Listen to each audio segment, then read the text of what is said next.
Entonces, muy buenos días a todos y todas. Bienvenidas a esta segunda tutoría de los informes de lectura. En esta oportunidad vamos a tratar el texto La formación de la clase obrera en Inglaterra de Edward Palmer Thompson. Pero antes de abocarnos a estudiar este texto, esta super obra de Edward Palmer Thompson, también considerado, al igual que Brodel, uno de los grandes historiadores del siglo XX, me gustaría que habláramos un poco del informe pasado.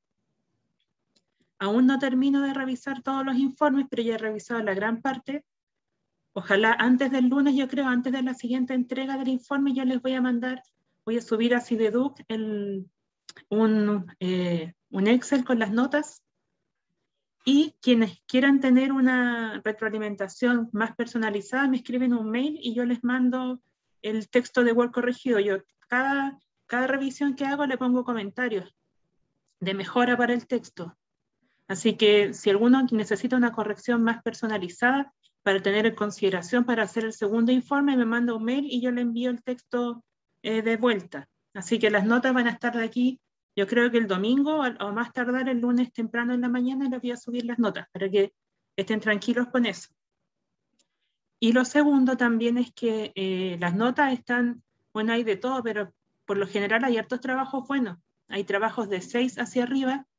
Y bueno, hay trabajos también que ya son más o menos nomás, que yo me fijé que la mayoría de los trabajos que tenían ganas de hacerlo, se notaba, hay rojos, preguntan, hasta ahora no hay ningún rojo.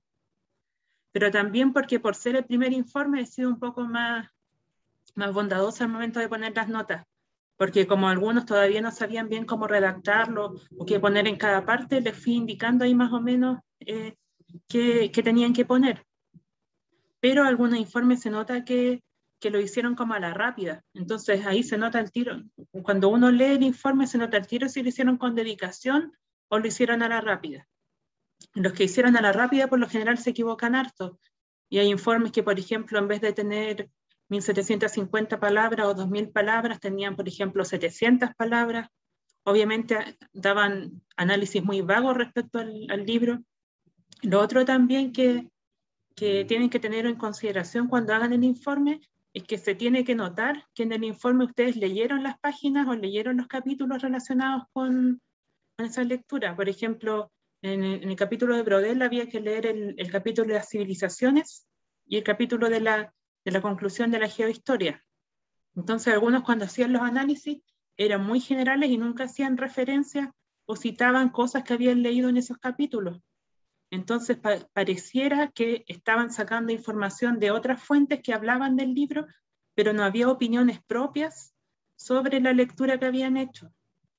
Es sumamente importante que en el texto se note que ustedes están escribiendo y ustedes están dando impresiones sobre el texto, siempre apoyados en las citas. Y también tienen que tener ojos con las citas textuales de los libros que hayan ocupado. Por ejemplo, había muchos que ocupaban el texto de Burke, o Burke, como quieran llamarlo, y ponían una cita que era como todo un párrafo en vez de parafrasear o tratar de criticar un poco el texto, era como que estuvieran rellenando el trabajo con cita tras cita. Entonces, como que ahí se pierde un poco el hilo de lo que ustedes quieren decir y es como que las citas estuvieran hablando por ustedes. La gracia no es que las citas predominen en el texto, sino que ustedes argumenten su texto y para eso se valgan de las citas. Entonces, eso también a considerar. Otro error recurrente en los trabajos que presentaron es que muchos se les olvidaba poner la bibliografía. Es importante, si ustedes están haciendo citación APA, que es el nombre es paréntesis, nombre del autor, coma, el año, después tienen que poner en la bibliografía eso que citaron ahí. Eso por un lado. Lo otro, la citación APA no ocupa pie de página, solamente se puede ocupar pie de página para hacer algún comentario. Pero los datos bibliográficos no van a pie de página, sino que van en la bibliografía. Solamente en APA se ocupa el nombre del autor y el año, para que lo tengan en consideración. Otra cosa también que me llamó la atención es que muchos utilizaron solamente páginas web para sacar información. Si bien hay páginas web que son súper buenas, que incluso nosotros como profesores ocupamos como para sacar material, por ejemplo, Metahistoria, que pueden encontrar bastante información de los principales historiadores y obras historiográficas, es importante que además ocupen los textos complementarios del curso, como por ejemplo el citado Burke o Eggers, que les voy a recomendar hoy día que usen para este texto de Thompson. Es importante que utilicen literatura complementaria. De hecho, ustedes simplemente con que googleen, no solamente van a encontrar páginas referidas a las obras, sino también van a encontrar artículos que hablan o analizan las obras. Y todos esos análisis ustedes también los pueden citar. Pero es importante que citen artículos académicos y libros, no solamente páginas web, porque un informe basado solamente en páginas web es débil en cuanto a fuentes. Es importante que analicen eso. Así que eso, chicos. No sé si tienen dudas sobre el primer informe o están a la espera de las notas. Las pruebas todavía no las revisamos, así que recuerden que cada informe vale un 10% de la nota, en total es un 50% de los informes, así que puede ser su tabla de salvación. Francisco. Sí, profe. O sea, es que a mí lo que más me costó, por ejemplo, en el primer informe es el tema de cómo cuestionar las fuentes. Como eso me costó harto. No, no. O sea, como que hice algo, pero no sé si esté bien y no sé. O sea, como que no sé si puede dar algún tip para eso. Bueno, es que en realidad las fuentes, lo que generalmente uno se fija en las fuentes es que las fuentes sean variadas, porque mientras las fuentes sean más variadas y sean fuentes primarias, es mayor la calidad de la investigación. Y también que las fuentes tengan relación con el tipo de estudio que se está realizando. Por ejemplo, en Brodel, muchas de las fuentes eran fuentes de geografía, porque él obviamente estaba trabajando con el concepto de geohistoria. Entonces ahí uno puede ver coherencia entre la postura del autor, el enfoque del autor y las fuentes que está utilizando. Si Brodel solamente hubiera utilizado, por ejemplo, como fuentes libros de historia y nada geográfico, podríamos decir que las fuentes no eran adecuadas para su investigación. Entonces tiene Ah, que ver también con la relación entre su enfoque y las fuentes que está utilizando. ujú. Por, Ah, vale, profe. Muchas por gracias. ej- por ejemplo, adelantando ahora un poco, las fuentes que utiliza Thompson son, por ejemplo, los periódicos obreros. Entonces, obviamente, es una fuente válida para su investigación porque su objeto de investigación obviamente es la conciencia obrera, es la formación de la clase obrera, entonces obviamente tiene que saber qué es lo que se está diciendo respecto a eso, o qué conciencia se tiene respecto a su identidad de clase. Entonces, para eso obviamente es muy pertinente una fuente escrita que sea de las organizaciones obreras de ese tiempo. Entonces, eso más que nada. ¿Algún otro comentario respecto del primer informe? Ahora vamos a ir profundizando en el informe 2. Ya chicos, voy a compartir pantalla, pero esto que les voy a ir mostrando en realidad no tiene ninguna información que puedan sacar apuntes, más que nada para que vayamos ordenando las ideas de la reflexión que vamos a hacer en torno al texto.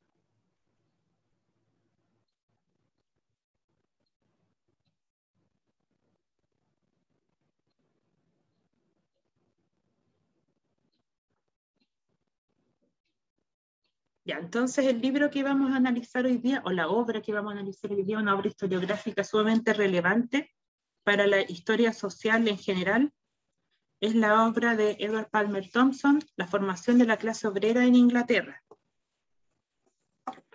Supongo que a estas alturas ya han investigado, han comenzado a redactar el informe. A ver, sean sinceros. ¿Ya han revisado información de Thompson? ¿Ya lo leyeron? ¿En qué estado están de redacción del informe?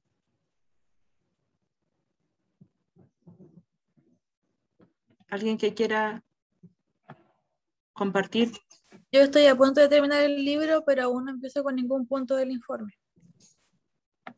Bien. ¿Alguien más? Yo, profe, terminé los 3 textos y estoy haciendo como a mano alzada primero cada parte del informe, con la pauta, para después redactarlo. Excelente. Sí, puede ser una buena técnica para redactar el informe. Y una pregunta, mientras ustedes iban leyendo, ¿iban ocupando también los textos complementarios para como analizar las lecturas? ¿O fueron googleando, viendo el contexto de redacción de la obra, el contexto en que fue creado? ¿O esas cosas las dejan para el final para redactarlas en el informe? ¿Cómo lo hacen?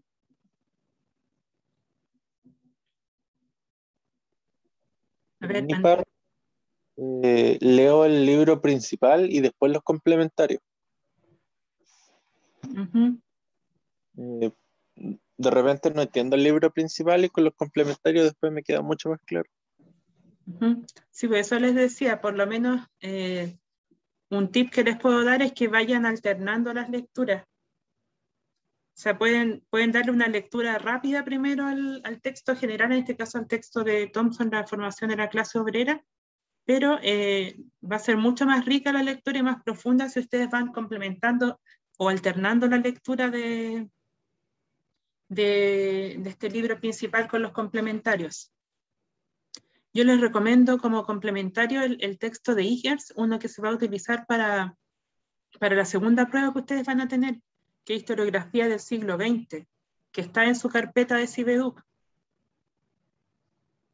Ahí hay como 2 o 3 páginas dedicadas a esta obra de Thompson, y que justamente detectan o identifican las partes medulares del texto, identifican la tesis, hacen incluso alguna crítica al texto que ustedes pueden parafrasear o pueden citar en su informe. Así que después al final les puedo mostrar el texto para que les quede grabado. Ya. Yo les preguntaba si habían investigado más. Quería que habláramos un poco de la presentación del libro, del contexto o el momento histórico en que fue creado, algunos datos biográficos relevantes del autor y la importancia de la obra.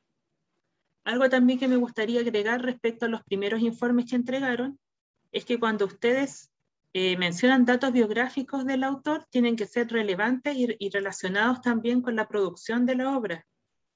Había muchos que me ponían como una mini biografía de Brodel, como pegada de Wikipedia poco menos, y que tenía datos anecdóticos que no tenían nada que ver con el texto del Mediterráneo.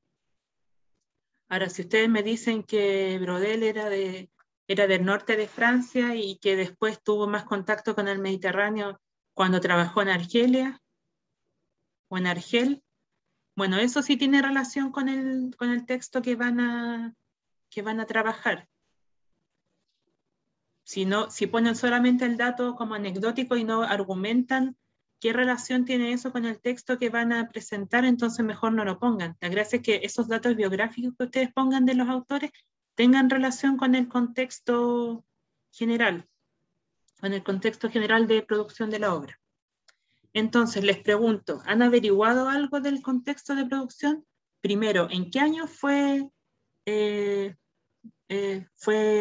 como lanzada o publicada esta obra? Partamos por lo básico. 1963. Ya, excelente, 1963. ¿Y qué ocurría en el mundo en 1963? ¿Qué etapa de la historia estábamos viviendo? La Guerra Fría. Excelente, la Guerra Fría. Entonces, obviamente, cuando nosotros hablamos del contexto en que se formó en que se creó esta obra, tenemos que hacer como un complemento o una dialéctica entre las experiencias personales del autor y, en este caso, su militancia política. ¿Qué militancia política tenía Edward Thompson? ¿Alguien sabe? en el Partido Comunista. Sí, excelente, del Partido Comunista. ¿Y qué relevancia tiene que haya sido del Partido Comunista con la escritura de la formación de la clase obrera?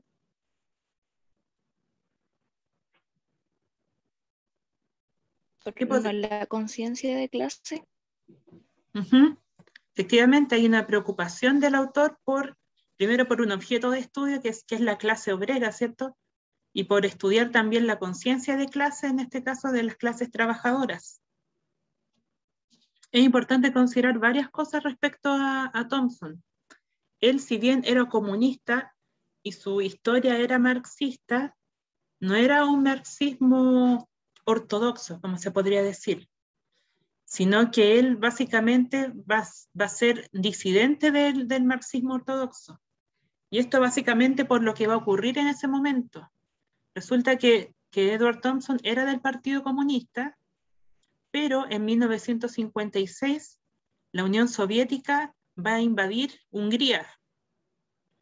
Entonces, muchos historiadores que pertenecían al Partido Comunista están en desacuerdo con esa invasión y con la política exterior de Khrushchev. Entonces deciden separarse del Partido Comunista. Entonces, muchas veces se explica la novedad de la historiografía marxista de Thompson por esta disidencia que tiene respecto del Partido Comunista tradicional. Entonces, muchas veces uno puede pensar que Thompson participa en varias revistas que son justamente como de una nueva izquierda. La New Left Review, por ejemplo, es una revista formada básicamente por disidentes del marxismo tradicional, producto de esta situación puntual histórica, de este hecho histórico que es la invasión de la Unión Soviética a Hungría.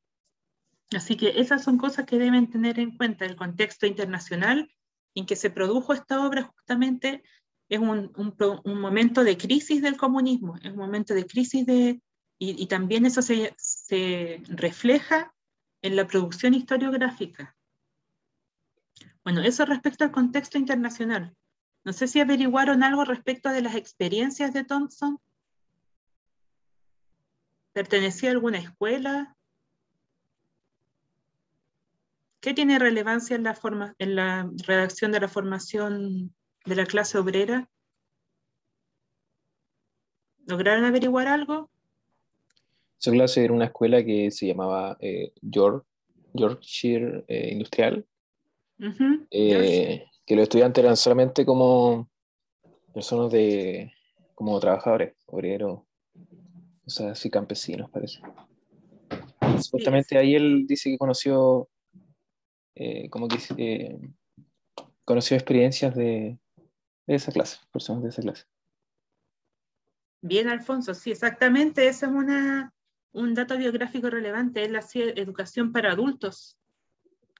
Y esa experiencia haciendo clases en educación para adultos, que eran obreros, casi todos, le sirvió también para buscar, como para inspirarse, para escribir la formación de la clase obrera. Él se inspira en las clases populares, en la historia que se llama, que es la historia desde abajo.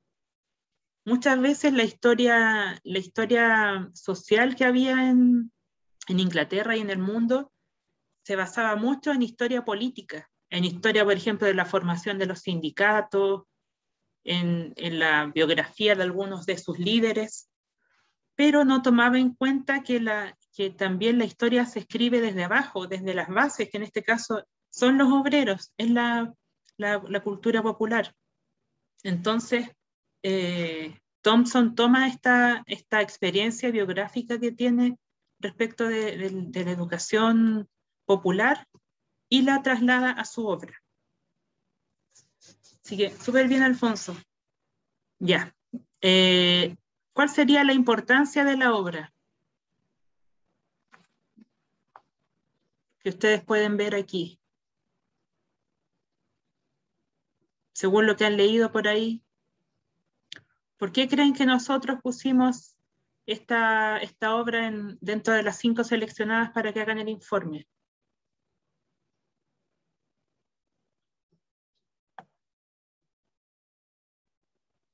Jessica. Sí, como usted venía diciendo, él hace una historia diferente, una historia fuera del ámbito político que era como predominante en Inglaterra, que es la historia desde abajo, ¿no?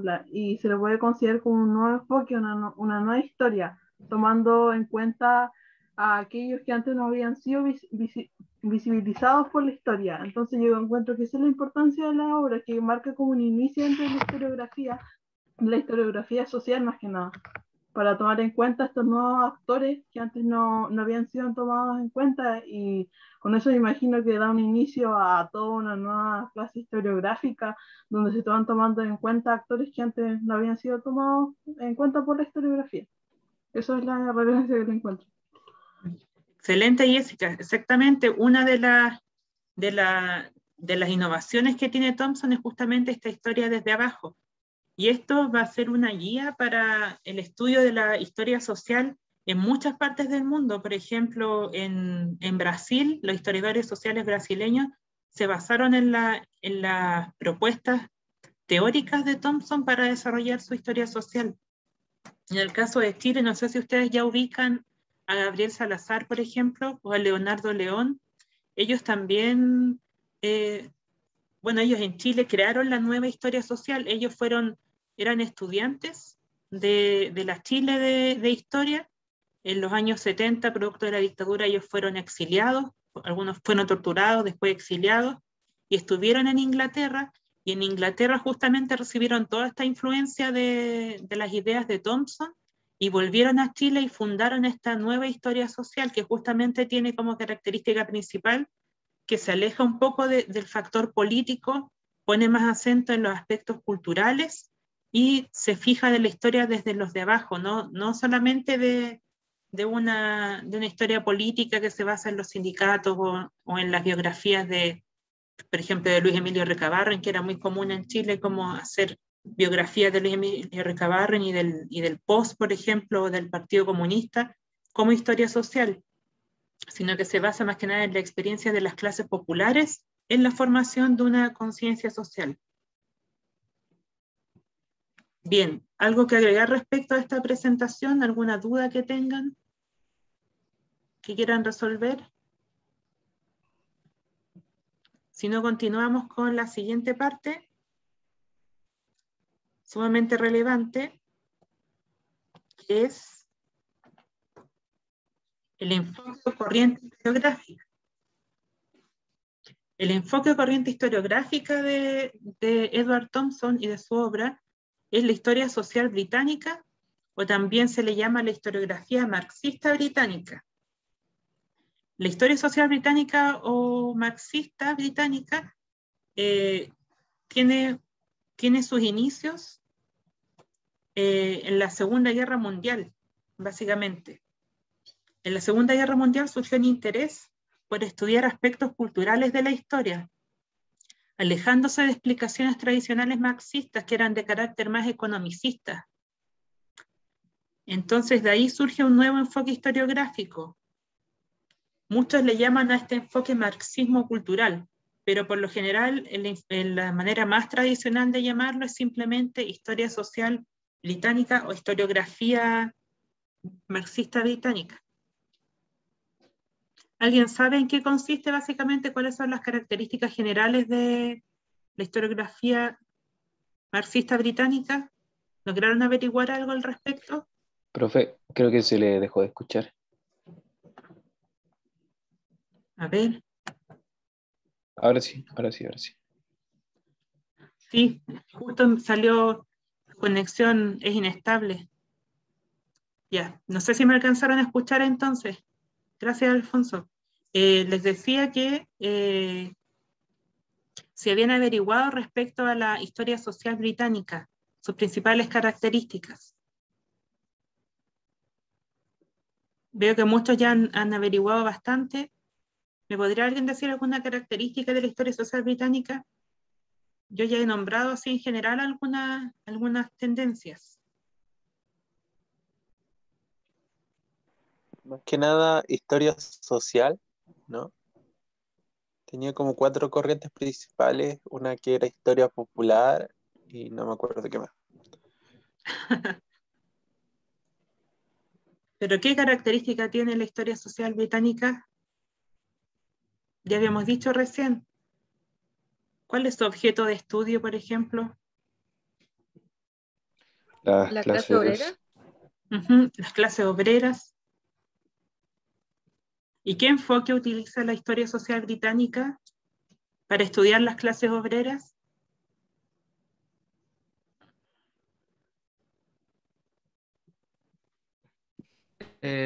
Profe, ¿será las experiencias de los obreros? Excelente. Justamente las experiencias de los obreros. Entonces, esas experiencias de los obreros no son solamente políticas, tampoco están determinadas de manera económica, sino que también son experiencias desde el carácter cultural. No sé si se han fijado a medida que van leyendo esta obra, que muchas veces se habla por ejemplo, experiencias populares de los obreros, como por ejemplo su fanatismo hacia Joanna Southcott. No sé si leyeron esa parte o saben quién es Joanna Southcott. Salía mencionada varias veces en el texto. Díganme si la conocen o no. ¿La conocen? yo no. ¿No la conocen? Bueno, Joanna Southcott salía mencionada varias veces porque ella era una especie de charlatana o una profetisa de Gran Bretaña de fines del siglo XVIII, principios del siglo XIX, y que generó una gran adhesión de las clases populares que creían que ella poco menos que iba a profetizar la venida de Cristo nuevamente, hablaba de unos personajes bíblicos del Antiguo Testamento. Tenía 64 años y decía que estaba embarazada y que quien iba a nacer era como un nuevo profeta. Eran muchas creencias populares que eran más que nada por ignorancia en que se basaba Joanna Southcott. ¿Por qué la menciona el autor? Básicamente para decir que las clases populares tenían cierto sustrato de milenarismo popular, en este caso o había ciertos aspectos religiosos que los hacían permeables a las influencias de algunas ideologías, como por ejemplo el owenismo, que en sí mismo tampoco era una ideología muy clara, sino que era un poco como difusa. Entonces, las experiencias de los obreros, y en este caso la cultura popular de los obreros, es el sustrato para entender también esta experiencia de clase que se va formando y esta conciencia de clase que se va formando. Eso por un lado. Entonces, podríamos decir que la nueva historia social británica es una corriente historiográfica que plantea que los procesos económicos y sociales necesitan ser analizados desde una óptica cultural y también relevando la historia de los vencidos o los desde abajo. Por eso ustedes pueden encontrar, por ejemplo, una cita de Thompson, es que dice, trato de rescatar al pobre tejedor de medias, al tundidor ludita, al obsoleto tejedor de telar manual, al artesano utópico, e incluso al iluso seguidor de Joanna Southcott, de la enorme prepotencia de la posteridad. Ahí justamente está explicitando Thompson que él decide relevar a los de abajo. Él no está fijándose en los políticos eminentes de ese periodo de Gran Bretaña, sino que se está fijando básicamente en estas clases populares. ¿Qué más podríamos decir? Bueno, aquí hay algunas cosas que les aconsejo tomen apuntes. Primero, la historia social británica valora la importancia de la conciencia social sobre la lucha de clases. Eso por un lado, importancia de la conciencia social, para que lo tengan claro. Además que el texto que ustedes leyeron sobre el owenismo y una especie de máquina, que eran los dos como subcapítulos que leyeron, están dentro de un gran apartado del libro de Thompson que se llama Conciencia de clase.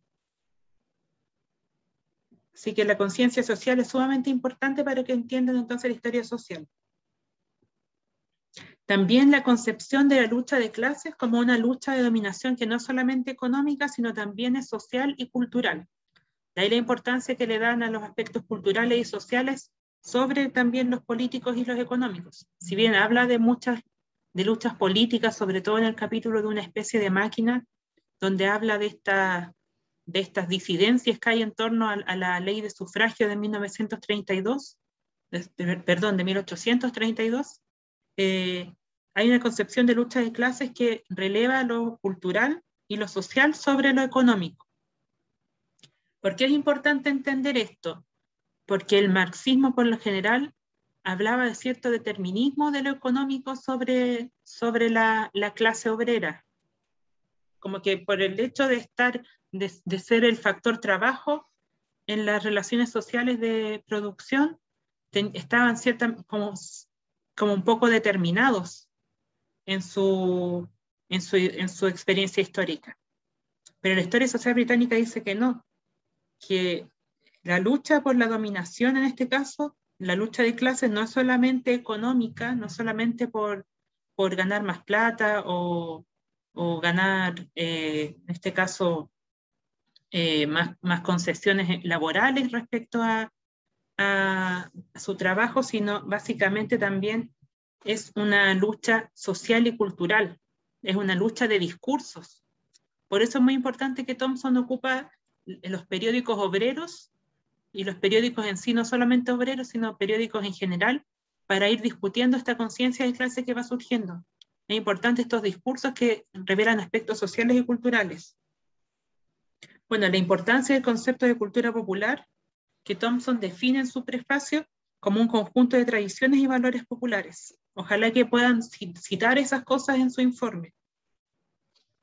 Y sumamente relevante, algo que Thompson instituye y que va a ser también parte de su particularidad como sello de su obra historiográfica, es que él plantea que la clase no es algo estático, no es una categoría social, no está determinada, sino que es una clase como una relación histórica, que ahí, como bien decía su compañero, tiene que ver con la experiencia de clase. No es algo estructurado. Bueno, y algo también importante de Thompson es que él también tiene cierta tradición marxista. Se le puede criticar un poco que él, a pesar de ser rupturista con el marxismo, también señala que la experiencia de clase está ampliamente determinada por las relaciones de producción en que los hombres nacen o en las que entran de manera involuntaria. Eso lo dice en la página 14 del prefacio, y eso lo acerca más al marxismo clásico. Entonces algunos, si bien Thompson tiene este concepto innovador de clase, como una relación histórica, muchos le critican que igual se mantiene como fiel a cierto marxismo ortodoxo, al decir que la experiencia de clase está determinada por las relaciones de producción. Entonces su innovación sería por el lado de que hay aspectos culturales que son relevados en este caso. No sé si tienen más dudas respecto a esta parte de la...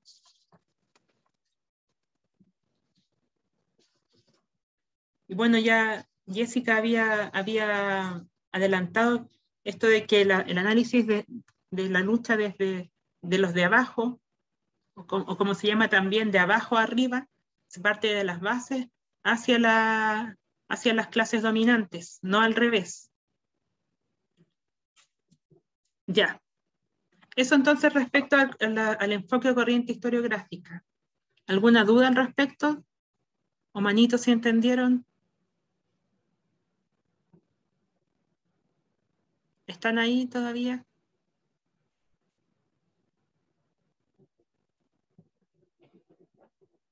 Sofía. Sí, profe, se entendió. Rayen dice que sí también. Ámbar. Ya, ahora necesito que hablen ustedes, porque supongo que ya todos empezaron a leer el texto de Thompson, y la tesis de Thompson se encuentra en el prefacio. O sea, con que lean 5 páginas ya pueden sacar cuál es la tesis principal de Thompson en este libro de la formación de la clase obrera. Bueno, en forma abreviada le pueden llamar la formación. Así sale en muchos papers o artículos respecto a este libro, generalmente se abrevia como la formación. ¿Cuál sería la tesis de Thompson. De hecho, el profesor Yerko la dijo en clases hace algunas semanas. ¿Se acuerdan?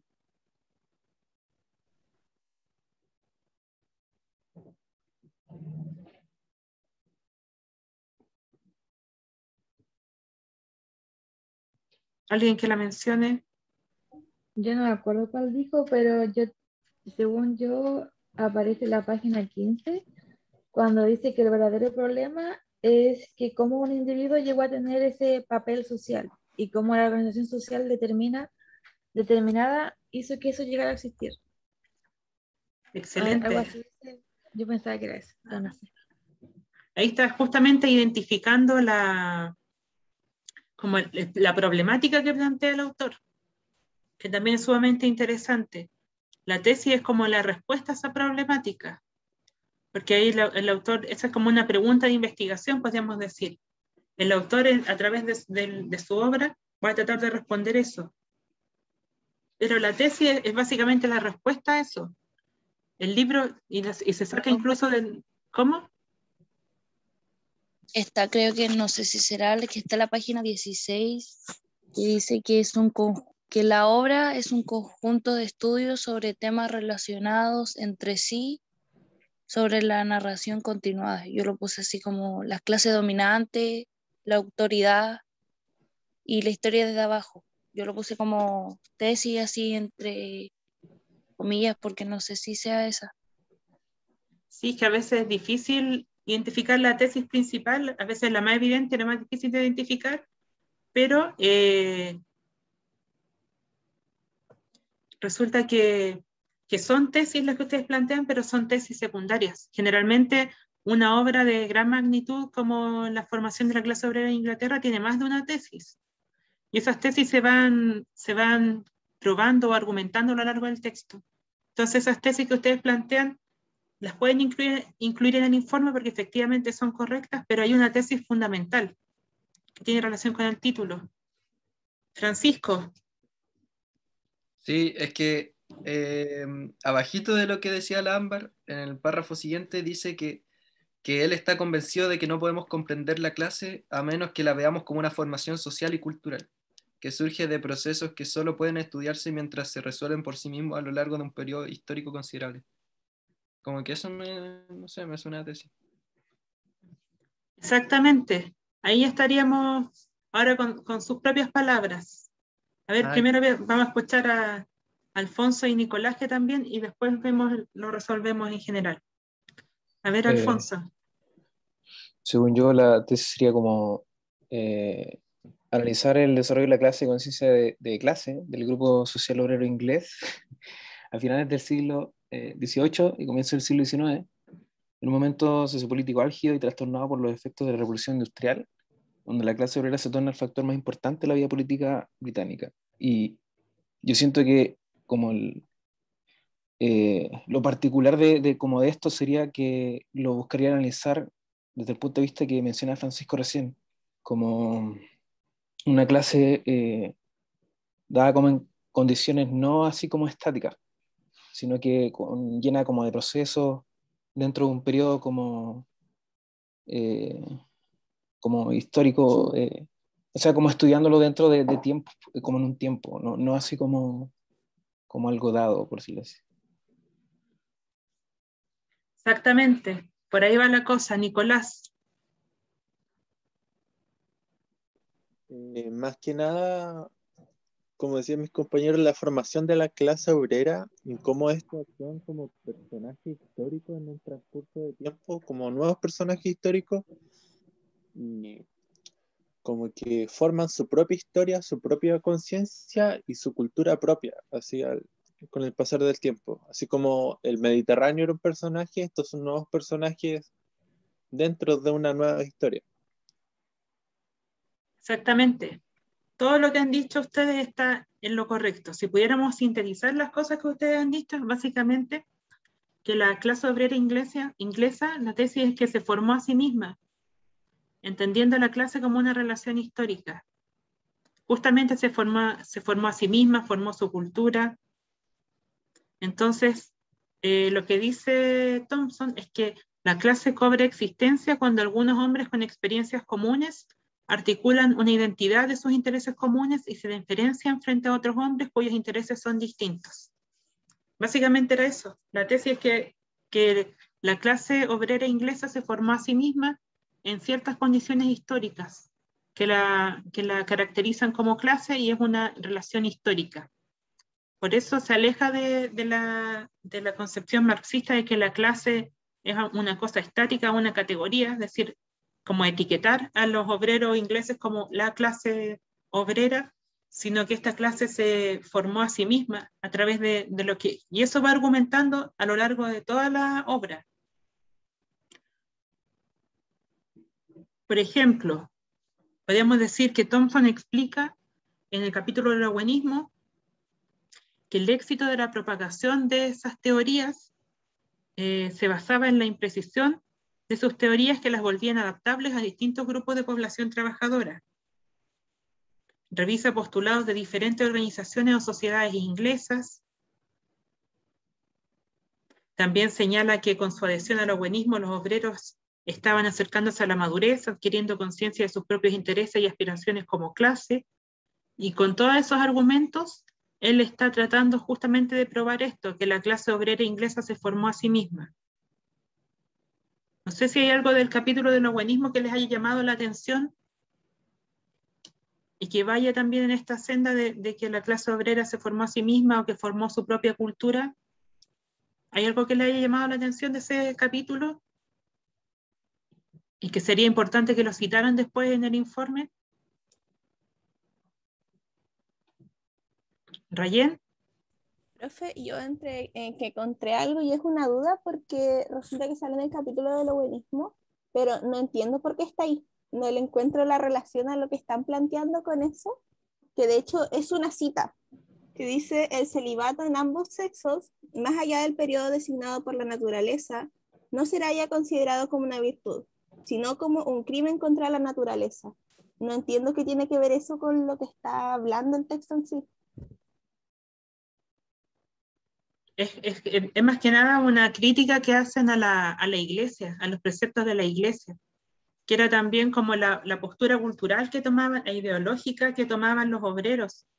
Es como más que nada el sustrato en la que se desarrolló o generó adhesión en el owenismo, porque los obreros estaban teniendo una conciencia de que las cosas que estaban establecidas ya no eran correctas, de que las cosas establecidas tenían que ser cuestionadas y poniéndose en duda. Por eso es que plantea eso del celibato, de cuestionamiento al celibato. Ah, ya. Muchas gracias, profe. De nada. ¿Alguien más que quiera agregar algo del owenismo que le haya llamado la atención? Y más que nada menciona hartas cosas culturales. Por ejemplo, analiza cierta cultura popular como el milenarismo de los pobres, por ejemplo, la propaganda mormona, y dice que se puede pensar que es prematuro que la población obrera inglesa estuviera completamente abierta a una ideología así como el owenismo, y la diferencia de la cultura de trabajadores cualificados. Una virtud también de Thompson es que él no, cuando habla de los trabajadores, de los obreros, no los habla como un ente monolítico, sino que diferencia, por ejemplo, entre el artesanado, que es más culto, y aquellas profesiones que son como más vastas, como de menos calificación. Entonces están las clases obreras muy, muy pobres, y están los grupos de artesanos que son como más instruidos, que por lo general son los que primero adhieren a ciertas opciones políticas o se movilizan políticamente, o adhieren, por ejemplo, al owenismo. Entonces, relaciona mucho estos aspectos de cultura popular con las clases obreras más pobres, y de esa forma lo relaciona con el owenismo. Así que eso podríamos decir respecto al capítulo del owenismo. Y en el capítulo Una especie de máquina, ya es más claro el aspecto de la lucha de clases. ¿Alguien me puede decir de qué se trataba el capítulo de Una especie de máquina? ¿De qué hablaba?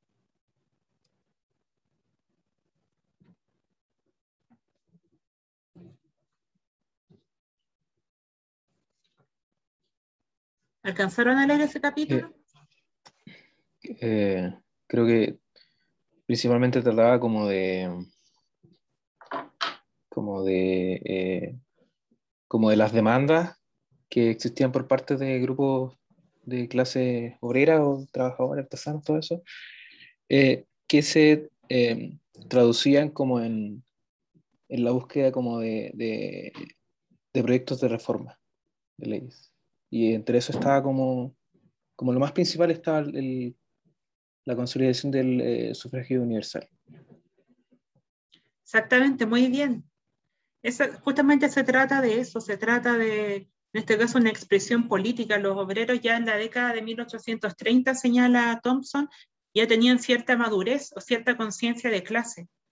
¿Eso cómo lo expresan? Lo expresan en las huelgas, en las manifestaciones que ellos hacen en relación al sufragio universal, porque iba a haber una ley de reforma en Inglaterra que básicamente decía que era sufragio como universal, pero en realidad era una ley que solamente le daba opción de voto a un sector de la clase media, entre comillas, muy reducido. Se aumentaba el universo de votantes de manera parcial. Entonces, los obreros se vuelcan a las calles a protestar porque ellos quieren un verdadero sufragio universal.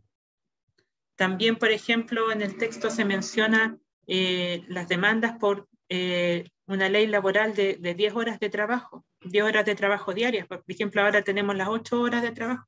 En ese tiempo ellos estaban luchando por conseguir 10 horas de trabajo. Entonces aquí también se ve una lucha de clases porque se empieza a diferenciar a una clase media de la clase obrera, porque la clase media ya estaría como un poco articulada con las clases altas, con las clases dirigentes, porque ellos iban a tener el privilegio del derecho a voto.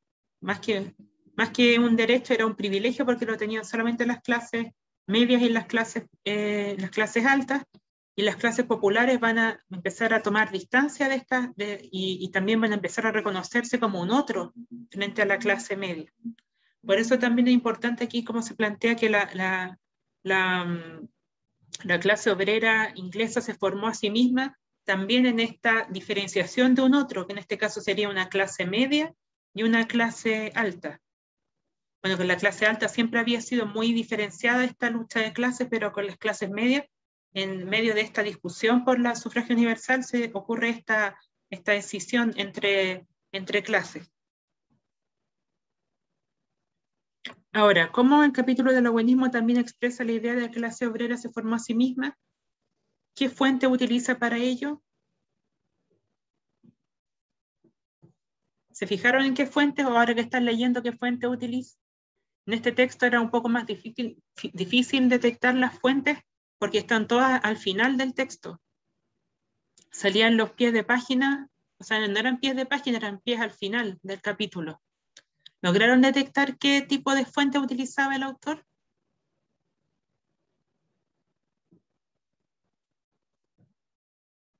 Chicos y chicas. Ya lo habíamos mencionado hace poco. Paula, Valentina, Ignacio. Periódicos obreros. Sí, exactamente. Jessica, bien. Periódico obrero, eso principalmente. ¿Qué otra cosa podemos decir que, además de periódicos obreros? Bueno, en realidad, si ustedes leen críticas del texto, además de los periódicos, también hay folletos. Incluso en otros capítulos, además del owenismo y una especie de máquina, Thompson utiliza himnos que tenían las clases obreras, por ejemplo, que utilizaban, e incluso iconografía. Así que las fuentes de la formación de la clase obrera son variadas. Si ustedes logran identificar, hay unos papers que hablan justamente sobre esto, pueden identificarlo y citarlo en su informe.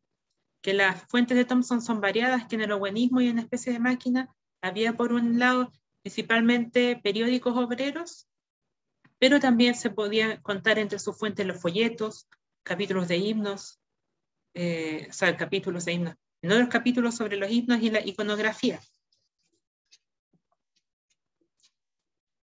Bueno, ¿en qué se expresa una conciencia de clase también en lo que plantea Thompson? Básicamente, por ejemplo, cuando habla de internacionalismo, en el seguimiento que hace de los periódicos obreros a las causas de clase obrera de otros países. Se señala también que se va adquiriendo una conciencia de clase, no solamente de clase como clase obrera inglesa, sino de clase obrera internacional, porque solidarizan en este caso con las causas obreras de otros países, con alzamientos populares en otros países, y los van siguiendo a través del periódico obrero. Así que ahí también hay otros. La gracia es que en esta parte de los elementos centrales de la formación ustedes puedan poner todos los argumentos que hayan encontrado en el texto que digan relación con que la clase obrera se formó a sí misma, de cómo Thompson lo va argumentando. Así que no sé si tienen alguna duda más para pasar a la última parte, que es la más importante, que es la crítica de la obra. ¿Dudas? Pasamos entonces a la última parte.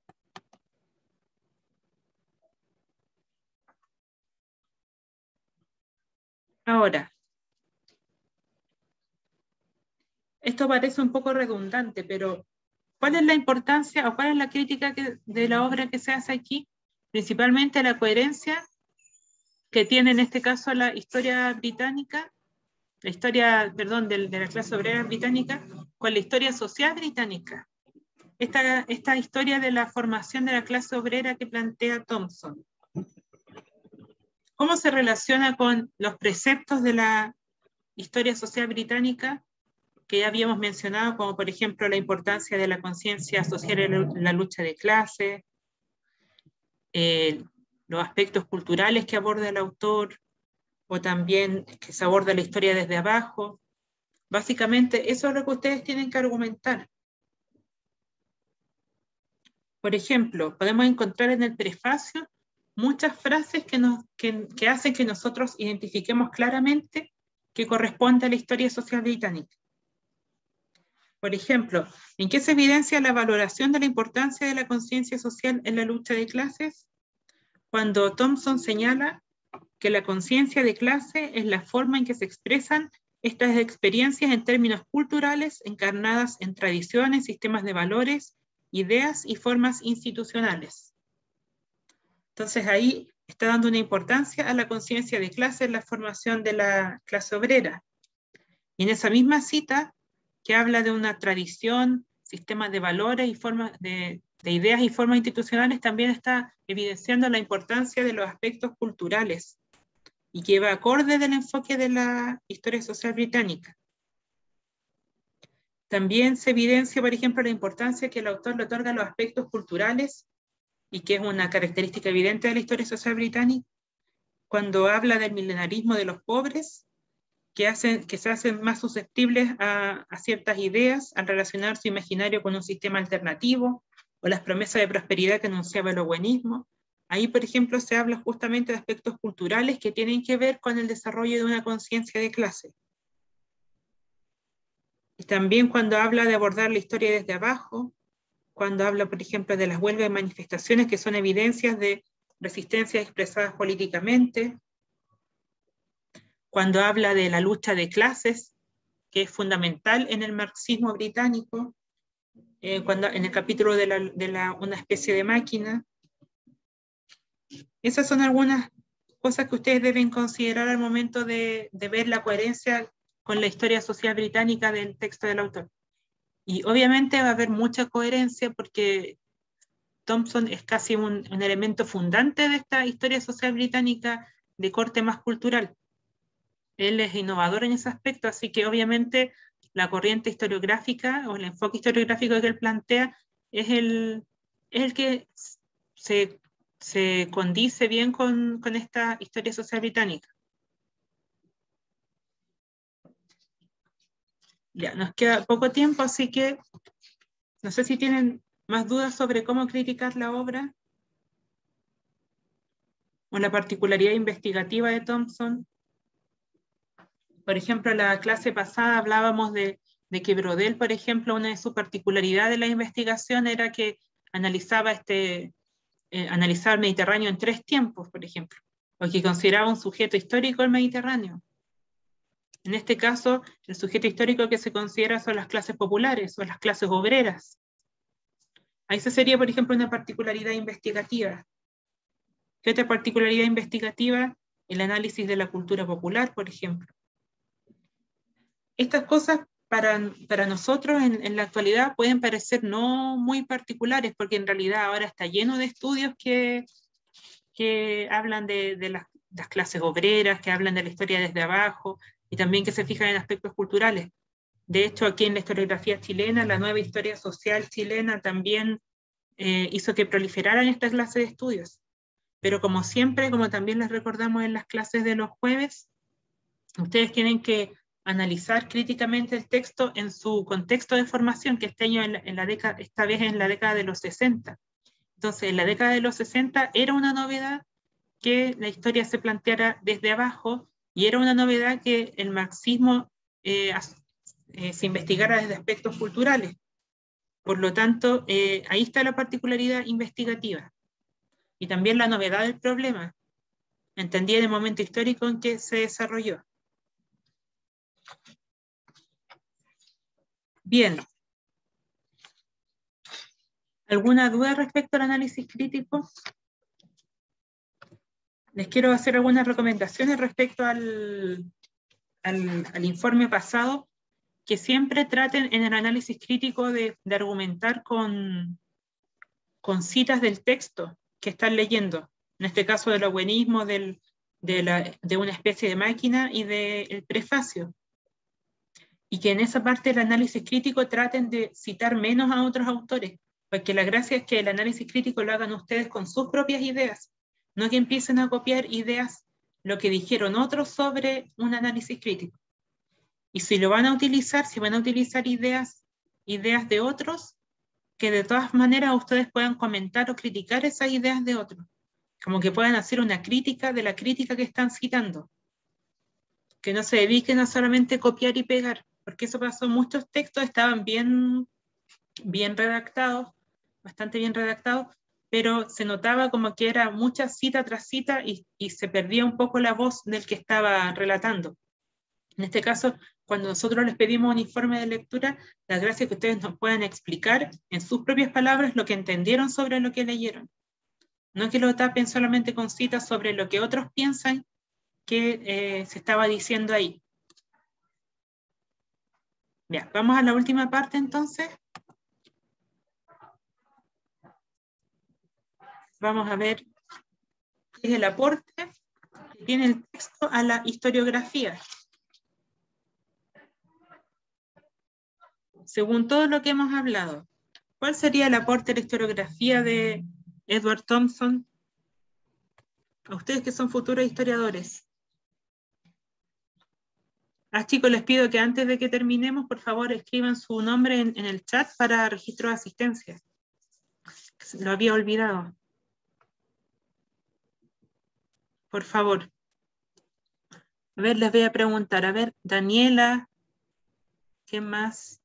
Ignacia, Christopher, Benjamín, Martín, Valeria, Marjal, Matías, Valentina, Paula, Anaí, Raúl, Sofía, Belén.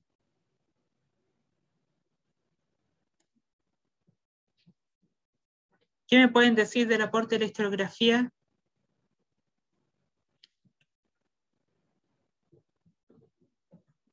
Me confundo donde están escribiendo los nombres, pienso que alguien va a responder por el chat. Dígame en general, ¿cómo van con la lectura de Thompson? ¿Comentarios generales en particular?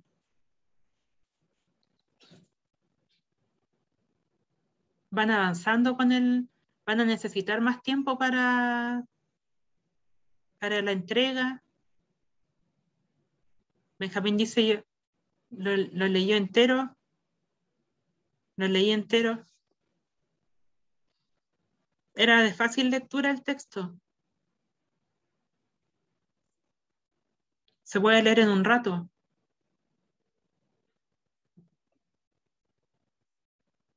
¿Está terminando de leer?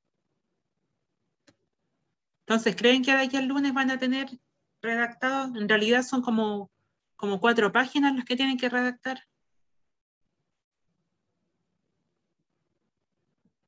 A ver, ¿qué les puedo dar de tip para la última parte del texto? Que ustedes en las conclusiones tienen que tratar de identificar el aporte a la historiografía del texto. Bueno, el aporte a la historiografía, el principal de Thompson es la idea de la noción de clase, que no está determinado por una estructura como se piensa en el marxismo tradicional, sino como una relación histórica. Dice Thompson que la clase la definen los hombres mientras viven su propia historia. Hace una lectura novedosa del marxismo, una historia desde abajo, y también es importante la metodología que utiliza y las fuentes que utiliza, en este caso periódicos obreros, en donde trata de delimitar o de formar, de esbozar una conciencia de clase que se va dando en los hechos que van ocurriendo, en los hechos políticos y en estos debates o discursos que hay entre las clases populares y las clases medias y las clases altas. Así que básicamente eso. ¿Tienen más dudas respecto del texto, de los capítulos en sí, de alguna parte que hayan encontrado un poco enredada o extraña?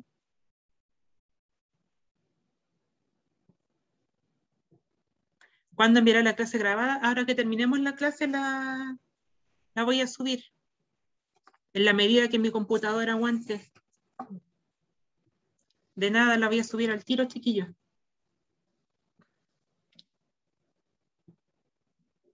Tamara dice, ¿pero por qué Tamara? ¿Por qué no sabe cómo redactar?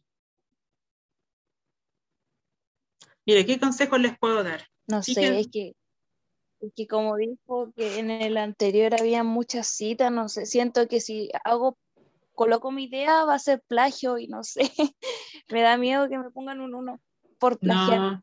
No, está bien. No, cuando me refiero a que ponen muchas citas, es que algunos informes de verdad que eran cita tras cita y era como 5 palabras, cita, 5 palabras, cita. A eso me refiero. Pero obviamente tienen que citar. Y si parafrasean, por ejemplo, si Tamara tú quieres parafrasear, lo importante es que pongas después la referencia. Es distinto una cita a una referencia. Con cita me refiero más que nada, para que quede claro, a las citas textuales. Que había como mucha cita textual, entonces se perdía la voz del que estaba escribiendo o redactando. Entonces es mucho más recomendable que parafraseen algunas ideas de los autores y los referencien al final, entre paréntesis, que estén poniendo citas textuales a cada rato. Las citas textuales deben reservarlas para poner la referencia al autor principal que están estudiando, que es Thompson. Ahí es importante que pongan citas textuales, porque para captar la idea fundamental. Pero cuando ustedes estén utilizando otros autores para analizar el texto, ojalá que ahí parafraseen y no pongan la cita textual, porque tiene que ser lo que ustedes entendieron sobre eso.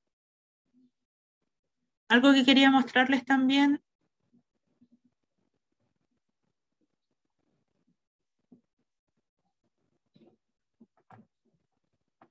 era,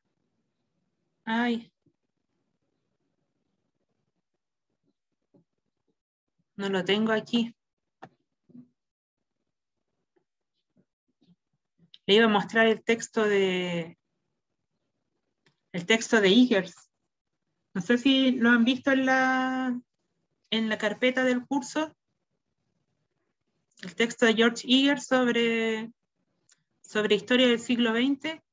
En ese texto aparece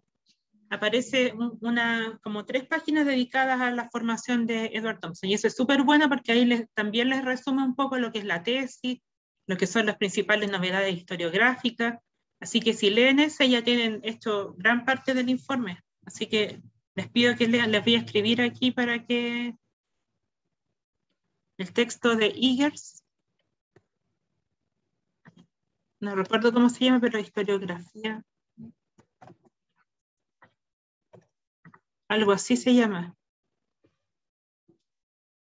Eso lo van a tener que leer a la segunda prueba, así que les va a servir leerlo de anticipación. No recuerdo la página en que sale, pero ahí tienen que, cuando habla del marxismo, empieza a hablar básicamente de la historiografía y del libro de Edward Thompson, porque obviamente es un libro icónico dentro de la historiografía del siglo XX. ¿Ya, chicos, alguna duda más? ¿Comentarios? Las notas entonces se las prometo para domingo o lunes en la mañana. Lunes en la mañana mejor porque el domingo es día de descanso. Y recuerden que si tienen dudas respecto a la corrección, me escriben un mail y yo les envío el Word con las correcciones. Chicos, y lo último, por favor les quiero pedir que ahora cuando hagan la segunda entrega, ojalá en el nombre del archivo pongan su apellido y luego su nombre. Porque al momento de descargar todos los textos, de repente se me complica un poco porque todos los archivos de Word se llaman informe 1. Entonces tengo que estar poniéndole yo misma a cada uno el nombre, así como este es de Jessica, este es de Nicolás, este es de Ignacio. Entonces ojalá que puedan ponerle su nombre, su apellido y su nombre para que así sea más fácil para revisarlo, ¿ya? Eso, y lo otro es que ojalá que cuando redacten el informe vayan poniendo el mismo orden con el subtítulo de cada cosa, como 1, presentación, 2, escuela o enfoque historiográfico, 3, principales temáticas tratadas, y así para que sea más fácil también para identificar las partes. Eso más que nada, chicos. Así que cualquier duda me escriben. Ya, profe, eso era igual, porque yo pensaba que había que escribirlo como más fluido, sin los ítems, pero con los ítems es mucho más fácil igual redactarlo, porque sin los ítems hay que seguir como una fluidez. Sí, pues esas cosas de estilo más que nada, Tamara, pero en realidad yo les digo porque yo soy más cuadrada al momento de revisar, pero si lo quieren hacer así como fluido también lo pueden hacer, pero para revisar es más fácil así. Es más que es un informe, los informes a veces no son tan literarios, aunque muchos de ustedes tienen buena pluma, algunos era agradable leer los informes, así que felicitaciones por ese aspecto porque ha habido muy buenos trabajos. Y los que no eran tan buenos se notaba que lo habían hecho apurado, que no le habían dedicado suficiente tiempo. Así que los que lo hicieron muy apurado el primero, ojalá que se dediquen más al segundo y de esa forma todos van a tener buenas notas. Así que simplemente que le pongan cariño al momento de hacer su trabajo, porque eso se nota cuando uno lee. Alfonso. Profe, ¿esto se va a tener que subir a Cividuc o se envía algún correo? A Cividuc. ¿Todavía no está abierta o ya está abierta? No, todavía no la abre Yerko. Yerko es el que abre los buzones de tareas, pero la va a abrir el lunes. Okay. Para que la suban. Recuerden que si entregan con retraso se les va a descontar 1 punto por día de retraso. A ver qué decían aquí en el chat, que no alcancé a ver. Profe, tengo una pregunta. Sí, Sofía. Cuando sale como la cantidad de palabras que hay que escribir por cada parte del informe, como por ejemplo la presentación, 250 palabras, ¿tiene que ser exacto o es como una cifra aproximada? Es aproximado. Pueden ser 190 y algo, pueden ser 260. Es todo aproximado porque la extensión total es entre 1.750 y 2.000 palabras. Ya, gracias, profe. Entonces, minutos de retraso, ahí se considera criterio. Ahora si llega 12 horas después del trabajo, ahí va a haber un descuento. Por segundos no, pues sí. A no ser que el buzón de tareas se cerrara, pero no creo. Con las pruebas es un poco más taxativo, porque las pruebas tienen un tiempo, pero con los informes, si se demoran un poquito más, unos minutos más, no hay problema. Pero traten de entregar a tiempo, porque ahí yo también puedo revisar con tiempo. El informe lo entregaron hartos atrasados, entonces empecé a revisar más tarde. Así que por eso me he demorado. Pero lo estoy revisando con harta calma, dedicación y con cariño. Pero para el segundo informe ya no se va a perdonar los errores en citación APA. Y también tienen que fijarse de no hacer plagio, de todo lo que ustedes digan que está referenciado en otra parte, pongan la referencia. Porque si hacen plagio, recuerden que la nota va a ser un 1. Así que es distinta la cita a la referencia, como les decía, no, son cosas diferentes. Una cosa es no situar todo textual y otra cosa es hacer la cita correspondiente respecto a un parafraseo. Eso, chicos. ¿Más dudas? Profe, una última consulta. Sí. Cuando hay mucho parafraseo, igual se ve sobrecargado, porque en lo personal yo parafraseo en exceso siempre, porque me da miedo mandarme un plagio entre medio. Entonces no sé si es igual, es un factor que influye en como la estructura. No, lo importante es que hayan ideas propias entre medio. Que si Ya. se parafrasea algo, se diga también algo al respecto. O se diga siempre, según tal autor, ocurre tal cosa. Y después se pone entre paréntesis la cita correspondiente. Claro. Así que está bien parafrasear. De hecho, son estilos de escritura diferentes. Algunos escriben más poniendo citas y frases entre medio. Algunos escriben con más citas textuales, algunos escriben con más parafraseo, pero lo importante es que no se carguen para un lado o para otro, que traten de hacer un texto fluido en que se note que ustedes están escribiendo, no que están hablando los autores por ustedes. Eso básicamente. Gracias, profe. De nada. Eso, chicos. ¿Más dudas? Damos por terminada entonces la sesión de hoy día. Disculpen por habernos alargado un poco. Sigue que estén súper bien. Y nos vemos la próxima semana en la clase del jueves. Gracias, profe. Tengo una duda. Profe, gracias. Sí, ven. ¿Tiene algún tip como para parafrasear? Porque casi nunca parafraseo. Entonces como que no sé cómo parafrasear en algún momento de mi informe. Es decir, lo mismo que dice el autor, pero con otras palabras. Ah, entendí otra cosa del parafraseo. Eso es más que nada. Es como decir lo que tú entendiste de lo que dijo el autor. ¿Pero lo puedo hacer en como cualquier cita cualquiera o en algún momento específico? En cualquier cita. Ah, ya, gracias, profe. De nada. Y chao. Chao, que estén bien. Chao, profe, gracias. Chao, chao. Profe, ¿Sí, Martina? yo quería hacerle una consulta si le llegó mi trabajo. Es que yo había pedido más tiempo, hasta el 19. A ver, voy a ver al tiro, pero voy a dejar de grabar.